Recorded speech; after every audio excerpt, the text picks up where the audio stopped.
Mamlaka za Saudi Arabia zimeweka masharti mapya kwa mahujaji wa Haji, zikizuia watoto walio chini ya umri wa miaka 15 kushiriki katika ibada hiyo ya kila mwaka kuanzia msimu wa Haji 2025 hadi Haji 2026. Mamlaka hizo zimethibitisha kwa visa zilizotolewa kwa waombaji walio chini ya umri huo zimesitishwa, huku mashirika ya ndege yakieleza kuzuia mahujaji wa kundi hilo kupanda ndege.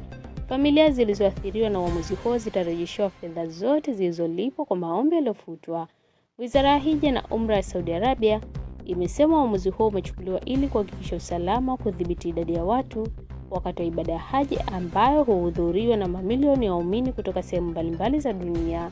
Wizara hiyo imesema watoto walio chini ya umri wa miaka 15 wako katika hatari zaidi na hawawezi kustahimili changamoto za kimwili za ibada hiyo, ikitaja uchovu, upungufu wa maji mwilini na ajali katika maeneo yenye msongamano mkubwa. Ingawa hakuna kikomo cha juu cha umri kwa Haji, mahujaji walio chini ya miaka 18 wanatakiwa kusafiri wakiwa na mlezi au mtu mzima anayewahudumia.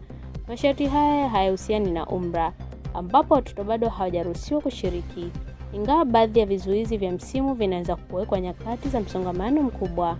Hatua hii ni sehemu ya mabadiliko mapema yanayolenga kuboresha usimamizi na usalama wa Haji, ambao ni miongoni mwa mikusanyiko mikubwa zaidi ya kila mwaka duniani.